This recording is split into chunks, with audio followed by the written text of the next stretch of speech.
Hello, I am your host, Grant. Today I'm here, of course, with Augie Johnston, and we're going to be talking about the all-important topic of burnout. Burnout is when you're feeling like you don't want to do it anymore. You're tired, you're anxious, something's off, you're spinning in circles, you maybe are able to show up to the plate, but you can kind of feel the end coming. Maybe there's a feeling of doom, a feeling that this isn't going to work out. But actually, these are all just feelings. And the thing about feelings is they are very much worth listening to, they are worth acting on, but they are often just a sign that something is off and that something needs to be fixed. So today, we are going to talk about how to fix all of this.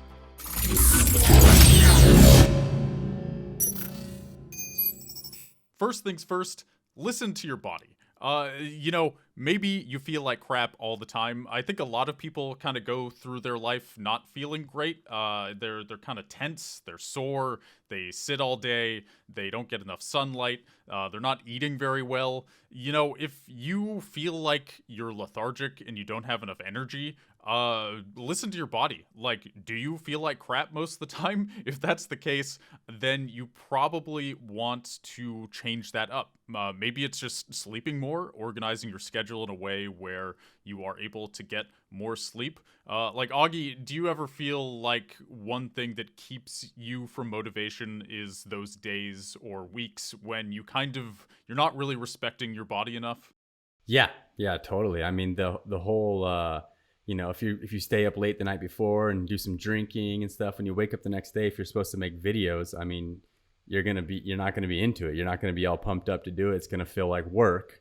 So yeah, I agree that taking care of your health is probably step one. I played basketball in college, and it was very competitive, and it was kind of the same thing. I took really good care of my body so that I could go into every single practice because I'm competing for playing time in practice. Ready to go to give my best effort. And like some examples, I wouldn't have anything with sugar before practice. Like all day I was eating super healthy. And I had great meals, right? I was waking up, I was like making eggs, hash browns. I was making like full breakfast, full lunch. I was really taking care of all those things, nutrition, all that kind of stuff, because it's the same with creating videos, right? If you're, I don't know, just not eating breakfast, just pounding a bunch of coffee, and then, think you're going to record a video and 2:00 comes, you're supposed to hit record and you're just feeling all crappy and you go and take a nap or something. I mean, yeah, it does affect you.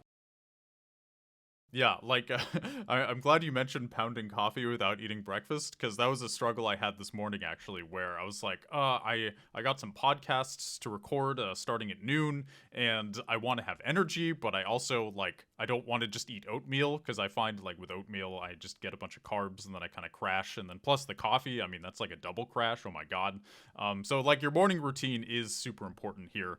And I think, with burnout, we kind of, there's a lot of hustle culture going around right now, of just do it, make your dreams come true, as Shia LaBeouf says.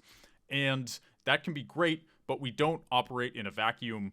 And I think often we expect too much of ourselves without properly caring for ourselves. So, whether that's getting sunlight, exercise, treating your body correctly, all this is really important. So at least for me, if I don't feel like eating breakfast in the morning, and I know this is super simple, but even just putting butter in my coffee, so that's bullet coffee, it may sound kind of gross, but actually it keeps you from crashing. It adds a lot of energy. It keeps you from getting jittery. So even just something very simple like that, starting your day off on the right foot and making sure that you have something that is easy, that fuels you to start off, is going to be huge. It's going to set the tone for the rest of the day. Yeah. So just some simple advice from me. Yeah, no, and I agree. And think about what you're trying to do, right? You're trying to compete with the big dogs. You're literally trying to gain or create a lifestyle for yourself where all you have to do is, for some people, right? Create videos, and that's your full-time income. So don't think that it's going to be easy, and don't think that you can come at it and just do it as a hobby and just all I got to do is just press the record button and start talking. And I'll do that every other day, and I'll release 3 videos a week, and I'm going to be a famous YouTuber. No, you're competing with the big dogs, dude. You need to come at this right. No sugar in the morning, kind of like I was talking about with the college stuff.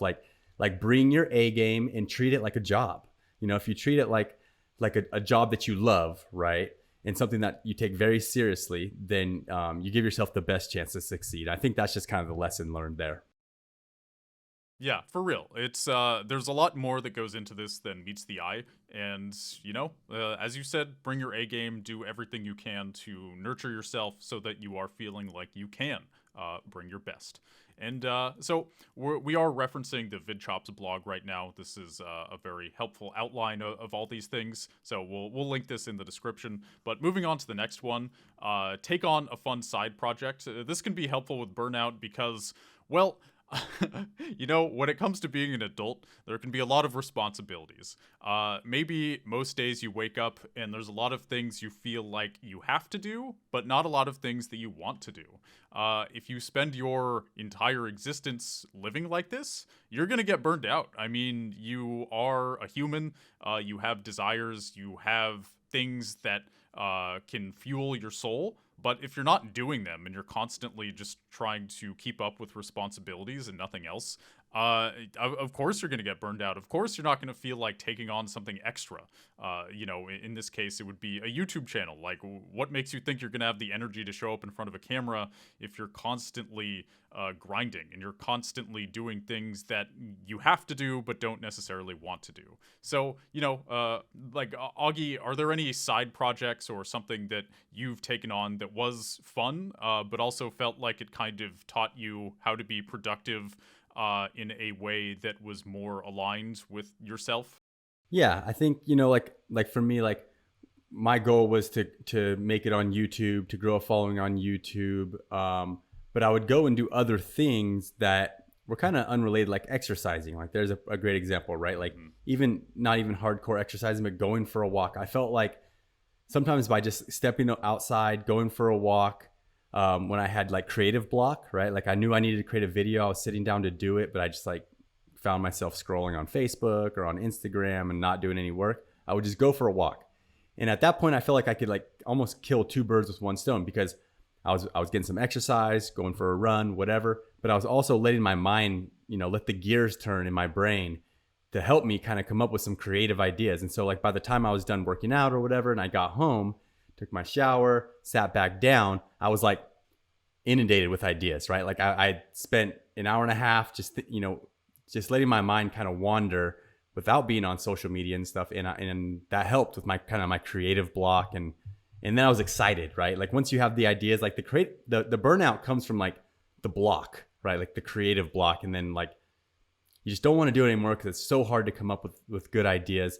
So if you're full of ideas, I feel like for me personally, like I feel inspired at that time. I'm like, oh my God, this video would be so sick. It would be so great. I'm going to make it. And then I feel motivated to make it.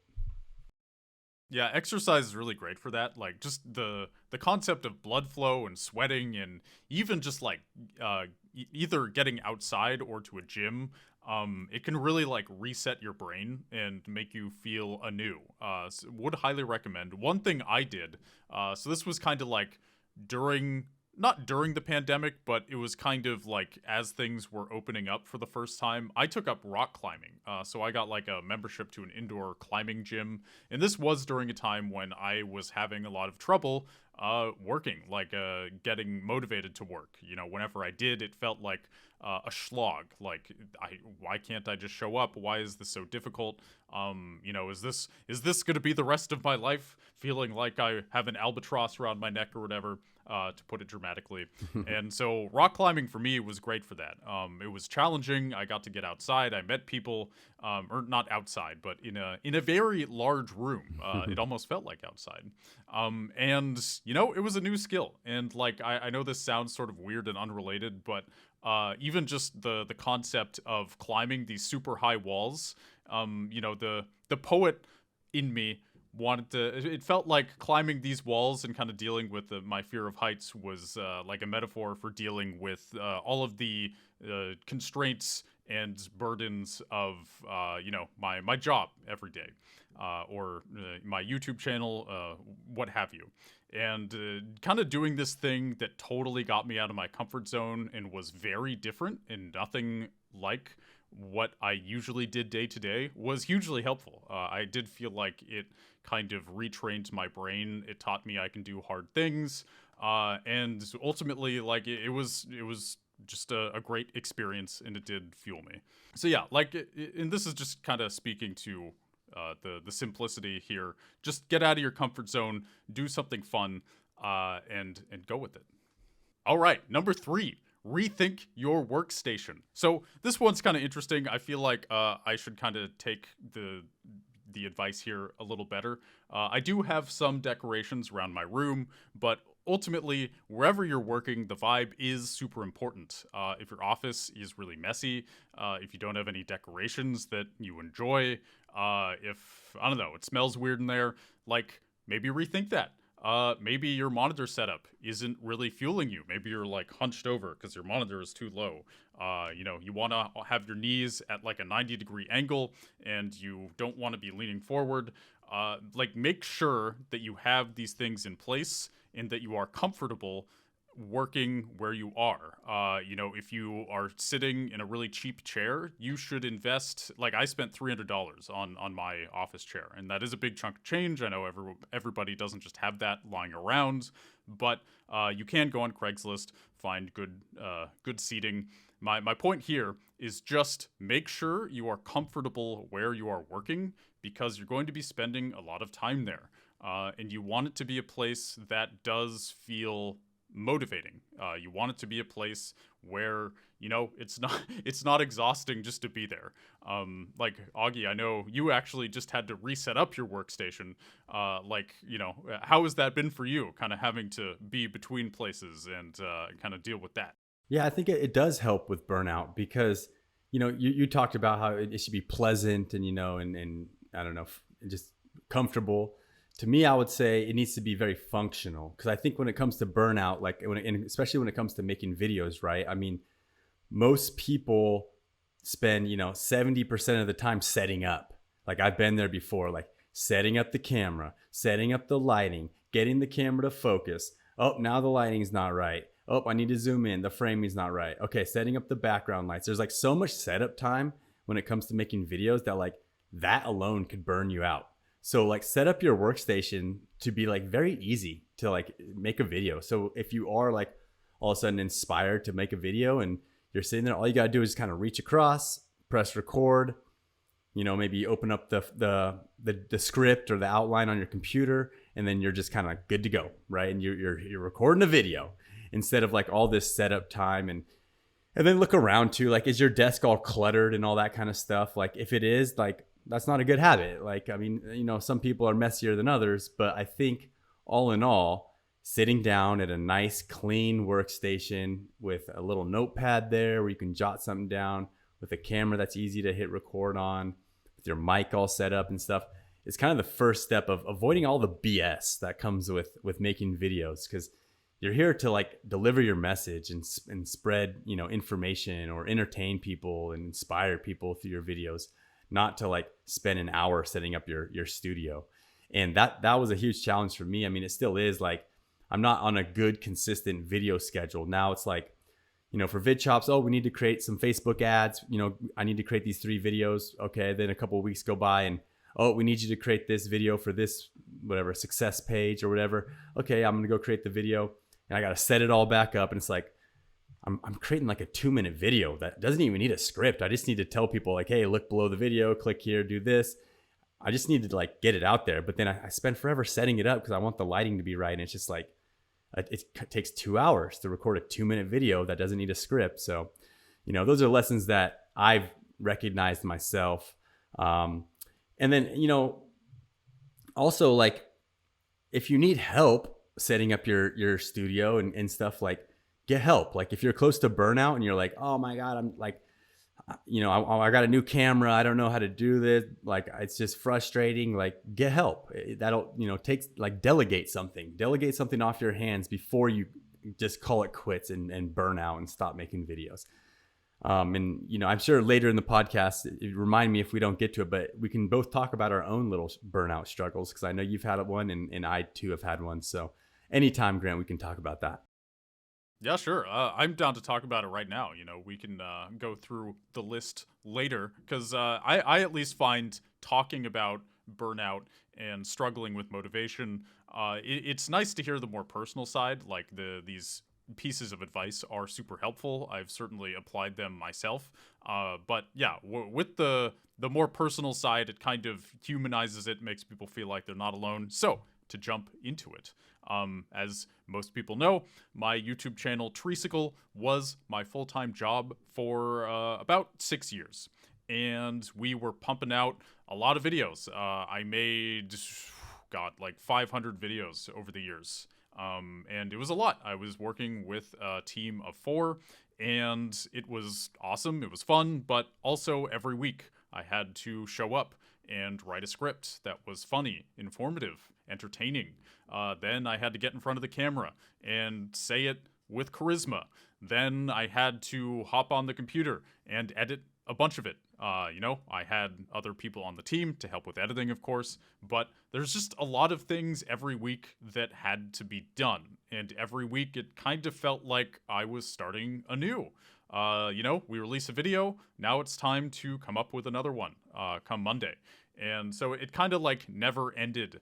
And over the years, the kind of pressure built up. We were also doing things that covering topics like Five Nights at Freddy's that I liked, but we were doing so much to pay the bills to cover topics that we liked, but maybe we're avoiding ones that we loved. And this, when you consistently do that so much, you kind of end up being uninspired. You at least for me, like the whole reason I got into this in the first place was so I could essentially do whatever I wanted. And when it felt like I was in these strict limitations of what I could talk about, and putting in all these crazy hours and putting in all of this creative energy, it just like it built up and up and up and up and up to the point where I actually had to sit down with my team and I was like, hey, I need a 3-week vacation. Otherwise, I will have a legitimate mental breakdown. I already had one, but it's the vacation kind of helped reset me. I ended up like going on a 10-hour road trip out to Utah and where there was no phone reception, no internet, and it was awesome. It was great, but I really had to deal with this kind of life I'd built for myself. I felt trapped in it. I felt like there was no way out. But turns out there was. This is kind of just the beginning of it. What I ultimately had to do was take a step back from the channel that was constricting me and find other ways to make money. And, for those listening, maybe your job is burning you out. Maybe it's a job that you once loved. Maybe it's a job you've always hated. But the point is, like, there's always a way out. And I think if you stop telling yourself that there is no way out, then you can start making steps and making plans to build a different life for yourself, even if it's incremental. And that's just kind of the gist of it. Yeah. So, what would you say? I mean, you said you took like a little vacation, took some time off. But what would you say besides that? What that gave you the ability to come back and hit record again? So for me, it wasn't just one thing. The most important thing was finding a way to stop doing the thing that drove me crazy. And then I felt like I was kind of able to build myself back up from there. If you're constantly having to show up and do this thing that puts insane pressure on you or that just like bothers you for some reason, you're just so sick of it, then you're never gonna see things clearly. You're always going to like get knocked off balance every day.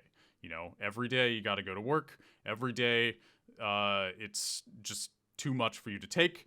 And if you aren't getting out of that or taking a step back from that somehow, I don't know, I wasn't able to see things clearly personally.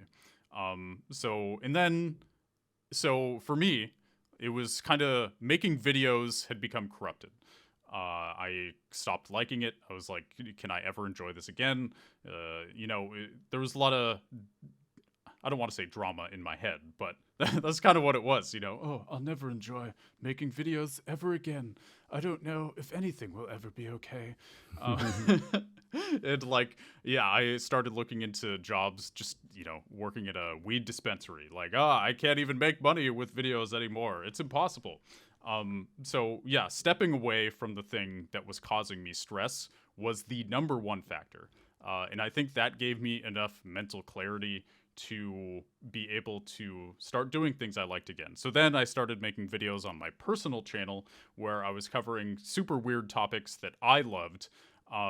They were kind of like metaphysical, existential topics, as opposed to just kind of covering trending video games. So I think the break from what was killing me, combined with doing something that I was truly passionate about, was really important. And kind of that combination, and also like working out more and kind of eating healthy, all these things together helped heal me. And now I'm in a place where I'm doing this podcast. I'm also freelancing on top of that and doing well with other clients. And I'm enjoying work again. Like, it is possible. I do enjoy what I'm doing. I show up every day. I feel like I have a purpose, and I'm making some money, and it feels good. It's a happy story, Augie. It's a happy story. That's good. Yeah, that's a good ending to the story. I would say my situation is similar in the fact that I had this feeling of burnout, but mine was a little bit different in that my channel Baller Boot Camp I haven't uploaded on that channel in many years. And I, over about 4 years, I had uploaded maybe about 300 videos, close to 300 videos. And in my burnout came from mostly just not getting the results that I wanted.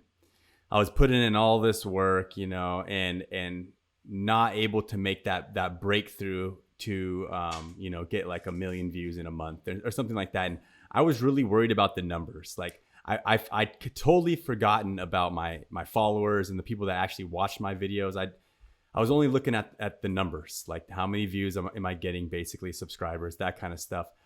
And it's sad because like I had created something really cool. Like I had created like a database of basketball, like a resource, right, of basketball training stuff that was, to me, the best on YouTube at the time. And when I left and I stopped making videos, it wasn't until then that I really saw like, oh yeah, people actually liked what I was doing. I'd gotten to the point where I wasn't replying to any comments. I wasn't even reading comments. I was just like over that. And when I left, people were leaving comments. I hope you're okay, Augie. Like people were like, we wish you would come back, like those kind of things.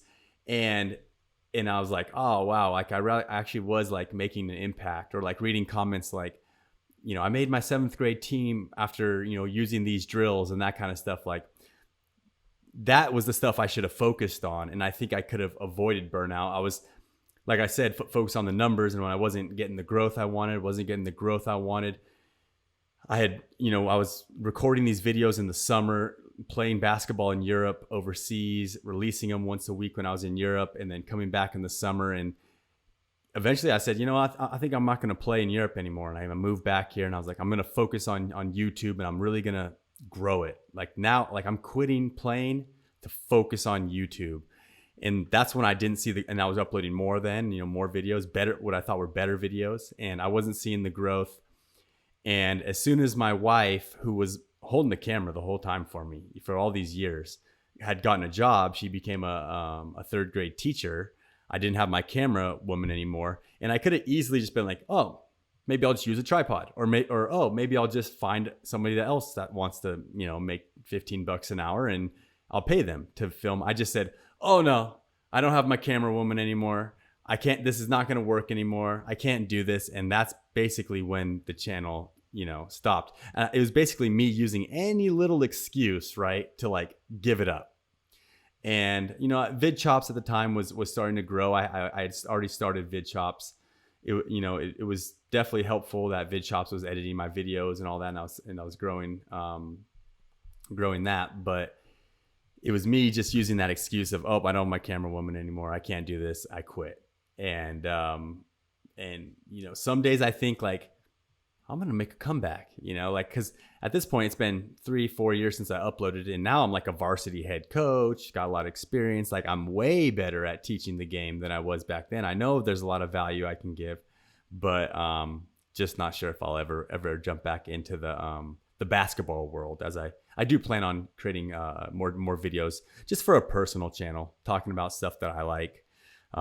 Maybe not basketball. And that's another thing too with Burnout, right? Maybe you saw this, is like, the riches is in the niches. The riches is in the niches. So you get stuck in this niche, right? I'm like, how many times am I going to make a drill teach or a video about how to shoot a basketball?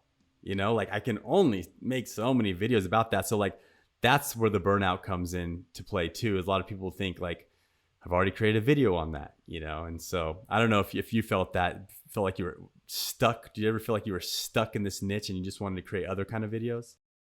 Yeah, absolutely. I mean, that was kind of the crux of the problem, was I was stuck in this very narrow environment with a lot of pressure on me. So, like when you said that like any little excuse you use to take a step back from your channel, I don't know if that's actually a bad thing. You know, like clearly things have evolved for you and you've found other ways to kind of build a business. Like sometimes we move past something that was once really important to us. I think that's okay.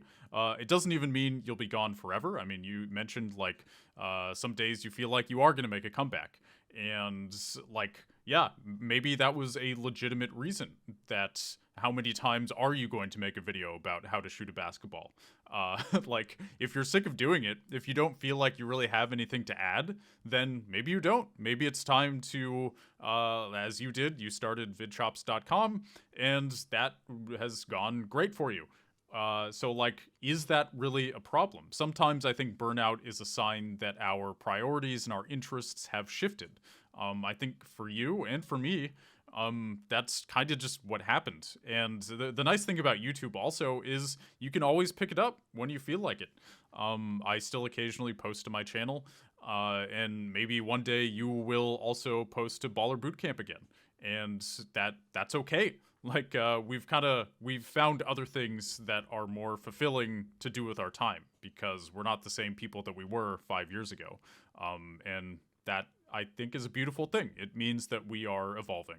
Yeah, and if you look at like all the big name creators, I feel like they do step away for a little bit and come back. And another thing they do is they change up their upload schedule. Like, does Casey Neistat still do daily vlogs? Heck no, he does like one a month, you know, if that. And If even.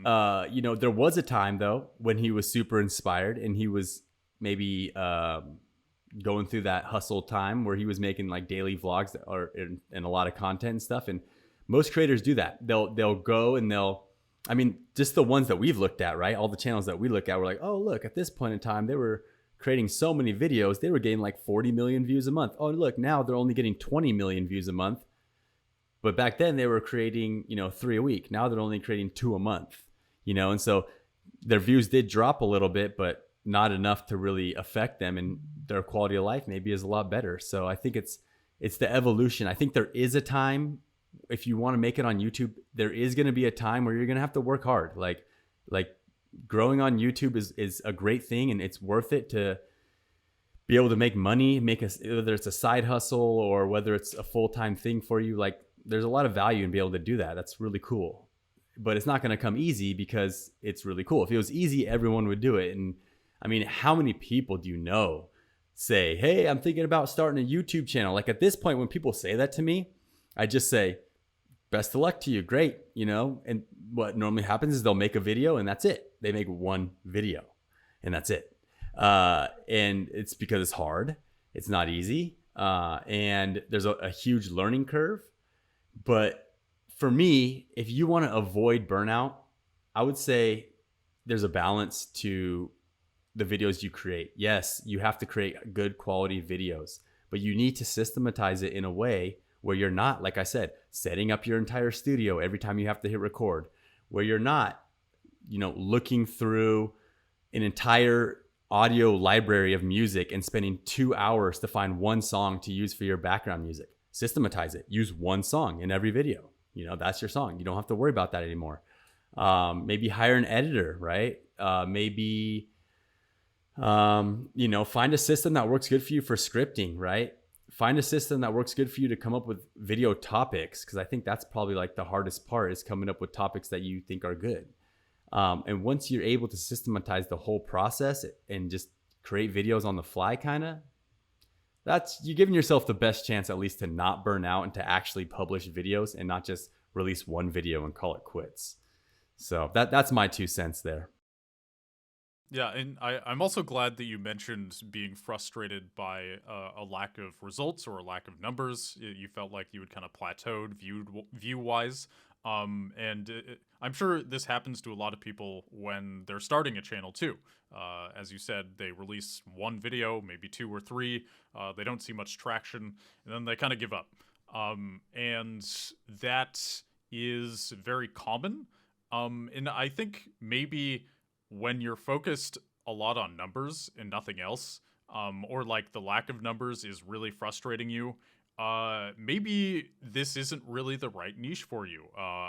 When it comes to owning your niche, you should, I think, have an inherent desire to express yourself in that area. So for me, like my personal channel, I cover existential topics, like kind of weird ones, and I made these videos. They didn't get as much traction as I would have wanted. The channel has like, I think 7,500 subscribers or something, and each video has anywhere from like 3,000 views to like 20 something thousand. So it's not like a huge channel or anything. There's 5 videos on it, but having made those videos, I feel a lot better. I felt like I accomplished something. I felt like I got these abstract ideas down and out into the world. And having done that, I feel a sense of accomplishment.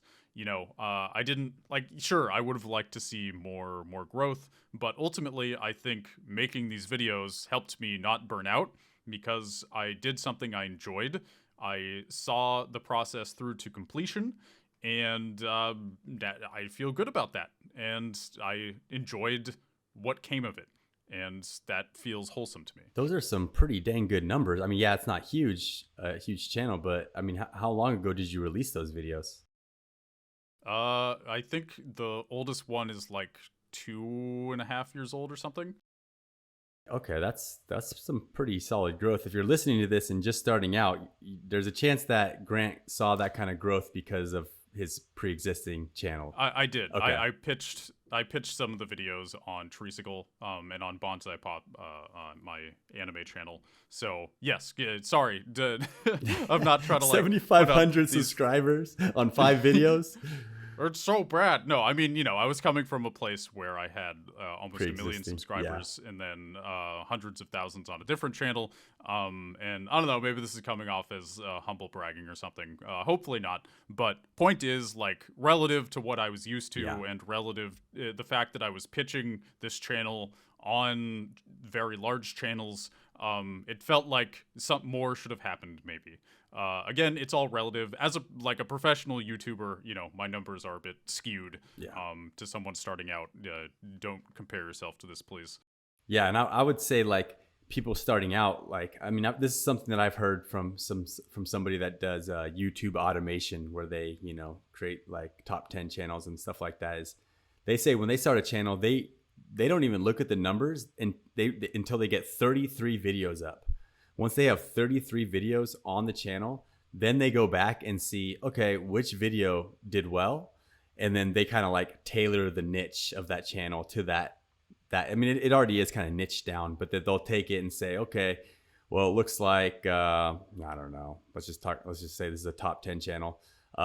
Race car top 10 videos do the best. So they'll start kind of making more of those kind of videos. And if you're starting out on YouTube, like, set that goal for yourself, 33 videos. Let's get the 33 videos, and then let's take a look at what's doing decent. And the crazy thing is too, like, you could release 33 videos and your best video could be like 50 to 100 views. Like, it can really be hard to get traction starting out, you guys. I mean, at, at that point, you should say, okay, what am I doing wrong if I'm, my best video is getting less than 100 views? But that is realistic. I mean, we see some channels where they're like 1,000 videos in, like that's really, it's a long-term play.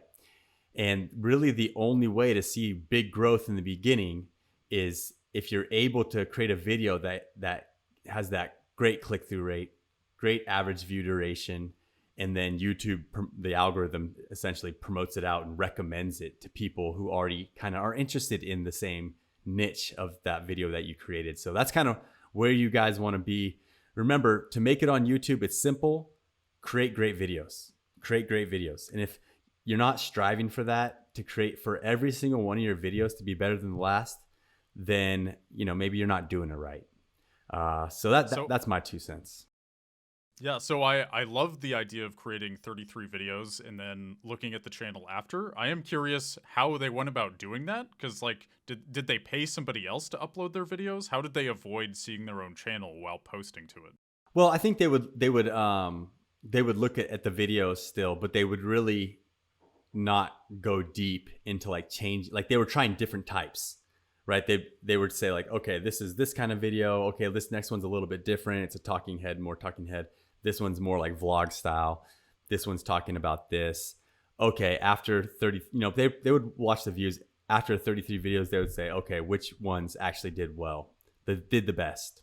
And then they would kind of tailor the rest of then they would really niche down fully to where they were what that channel was gonna be. I got you. Okay, so they didn't really make any huge decisions on the channel's future until they had released a kind of wide array of videos. Yep.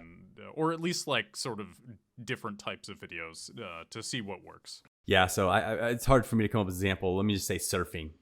Okay, so they might make like, a bunch of videos on how to make surfboards. Then the other ones would be like, surfboard tutorials. The other ones would be like top 10 surfers in the world, and then like these different kinds. And then whatever type of video was doing the best, types of video, then they would niche down and go all in on those. That's kind of the strategy. And we're talking about YouTube automation. So, I mean, that's like where, you hire a bunch of people to use like random footage and just use a voiceover and a script writer, and you don't even go on camera. It's not, we've covered it in this, we'll link to in the show notes. We've covered it on this podcast, what that is, but that was the type of videos they were creating. Mm-hmm. Gotcha. And I think that's smart because you don't really know what's going to work until you try it. And the 33 number, it's kind of a magical number. It's a big number, but it's also not a huge number. And I think if you can get to the point where you make that many videos, you've kind of proven that you can do it to yourself. And also you have, you've probably streamlined things to a certain extent at that point. Yeah, I've seen like a stat somewhere. I wish I knew it off the top of my head, where it showed like, okay, channels that have 100,000 subscribers, this is how many videos they've uploaded. Channels that have 10,000 subscribers, this is how many videos they uploaded. And you'd be astonished. It was like the 100,000 subscriber mark was like over 500 videos to get to that mark, and the 10,000 subscriber mark was still like 250 videos or something pretty high up there. And so many YouTubers, they see like exponential growth, right? They'll be like flat, little increase, flat, little increase, flat, and then just boom, and then they get to that like whatever, so many video upload mark, 1 or 2 videos take off, then the next one takes off. And there is a snowball effect. Like if you do release a great video and it takes off on the algorithm and getting views, like the next video cannot be a dud, right? Don't just throw anything up for the next video. Like you want to ride that roller coaster, because YouTube will continue to recommend the next video out. If it performs as well, okay, recommend it out. Next one performs well, okay, recommend it out. And you'll notice it yourself as you log into YouTube and look on the homepage. Like if there was a video that you watched yesterday that you really liked and you watched all the way through, there's going to be another video recommended to you right there by the same creator normally. So, that's a little bit of how it works. You kind of want to keep up once you have a good video. Yeah, I agree. There's a concept of view velocity Yeah. that is crucial. It's yeah, the more views you get, the more views you will get. And really, it's just it's simple. I mean, it's kind of the what is it? Newton's third law: objects in motion tend to stay in motion. I Yeah. think that's the third law. And it's true. It works in YouTube as well. Yeah, I agree. So let's talk a little bit more about avoiding burnout. Is there any other tips that we can give our listeners about avoiding burnout? Sure. So the next one is define clear limits. How many instances a day do you say yes when you really want to say no? And I think this can happen in a lot of aspects of our lives. Like it could even be in a relationship. Maybe you're dating somebody who is kind of a mooch. Maybe you do all the cleaning and they don't clean anything, but you also have a full-time job. You work as much as they do. Maybe you're putting too much energy into things that aren't serving you. Not saying you should necessarily break up with this person, but maybe you should.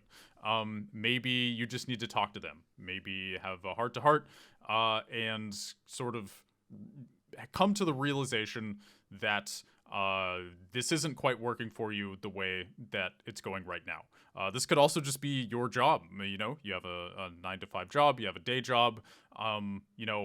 Just because 9 to 5, the hours are supposedly set. There can still be an expectation, like if somebody sends you an email at 9 p.m., maybe you feel like you have to respond that night. Maybe you are kind of getting projects dumped on you that other people don't want to do at your company, and you kind of end up doing all this extra work because you feel like if you don't, then you aren't delivering enough. I think a lot of this comes to standing up for yourself and kind of knowing your worth and not taking on more than you should be taking on. Because this is going to drain you in other aspects of your life. Even just the concept of feeling like you're working all the time, feeling like you have to check your email in the evening in case somebody sends an email, even if an email never even comes that evening, you're still kind of in the back of your head running this little program that's like, oh, check the email. Like, is somebody going to say something? Oh, God, what if I say the wrong thing when they do respond? Like, instead of just kind of unplugging, you end up draining your energy constantly, 24/7 on the weekend and the evenings. Like, you just stand up for yourself. Like, Augie, did you ever have an instance where you felt like maybe a job was creeping into your life, or I don't know, you had some ex-girlfriend who was draining your energy or something, where you weren't really defining clear limits? Yeah, totally. I mean, for me, it's basketball related, right? Like dealing with unhappy players or coach or parents. I mean, like that's something that definitely an outside thing that'll influence me negatively. Like when it comes to work or other things, where I'll just be like, I'll get maybe an email from an upset parent, and I'll spend like 3 hours writing like 20 different replies, right? And just deleting them, and then writing another one and be like, no, I don't like that one, deleting it, stuff like that. So, yeah, outside influences can really knock you down, especially when you're trying to create videos and be creative. And so I think it's best to, it's just healthy practices, right? Like, turn off your phone or turn your phone on airplane mode every now and then, or, if you're eating dinner with your family, don't have your phone out, stuff like that. All those good, healthy things that we know we should do, which are kind of hard to do nowadays with social media and everything, are definitely going to help you just live a happier life. And when it comes to avoiding burnout, it's all kind of tied together to be motivated to work and create those videos.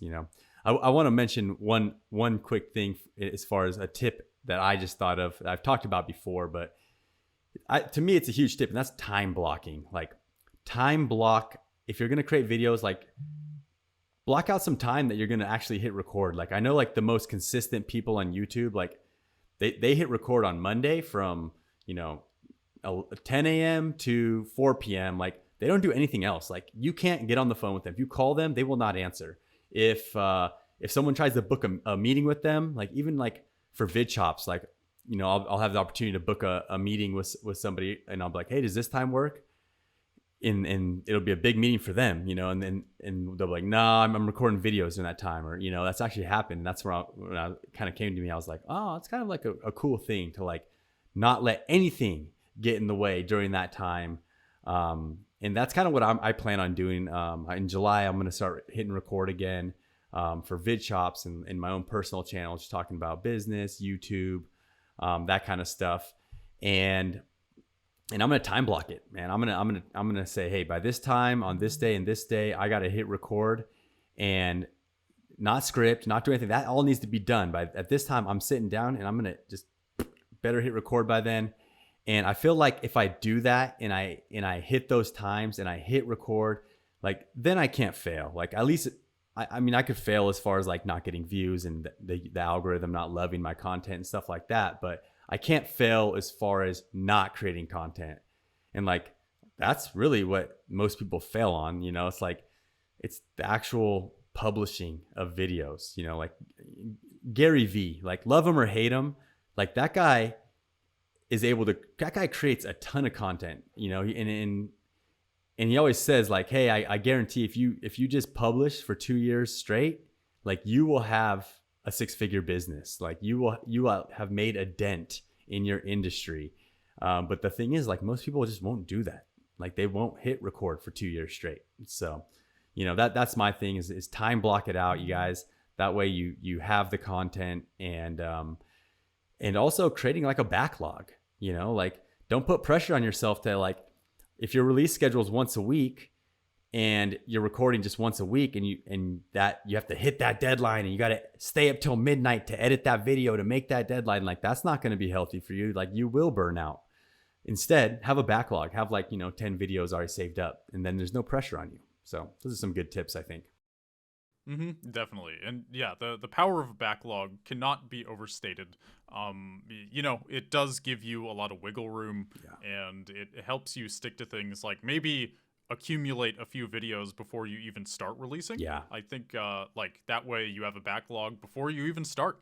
And then as far as like time blocking, I think that's a fantastic idea, especially the more you do it and the more you stick to it, the easier it's going to be, in my opinion, because, you know, you've kind of trained yourself, this day, this time, this is just what you do. It becomes a habit.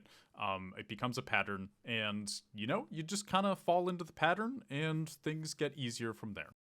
Yeah, totally agree. And, you know, I know we're getting to the end here, but here's another really powerful tip, because for me, the hard part a lot of times is topics, coming up with the video topic. Once I have a topic, I can riff on that, you know, like I can just go for hours talking about that topic. But to find a good topic, I think is hard. So, you know, a quick little tip, like a technical tip, would be to open up a Google Sheet or a spreadsheet and just call it Video Topic Database. And then anytime you come up with an idea, just have the app on your phone, open up that spreadsheet. Don't even do anything, but just punch in that topic right there. And hopefully and it's let the ideas flow. Like if you feel like you're feeling creative and you're just sitting on the couch bored watching TV, and your boyfriend or somebody, your girlfriend sitting over there, and you just got your phone out, instead of swiping on Instagram like everyone's doing, just open up that sheet and just start punching them in, like topic. So then when it comes time, your time block, okay, I got to hit record in 30 minutes. You open that up and you're like, that's the one I'm going with. Quick little outline, bam, record. So I like that idea. Love it. Yeah. And as far as like people being on their smartphone, I think this is an important one too. This does kind of tie into defining clear limits, because people get addicted to social media. They get addicted to their phone. And this is, you know, most people know this now, but I think maybe they haven't really realized how deeply it affects them.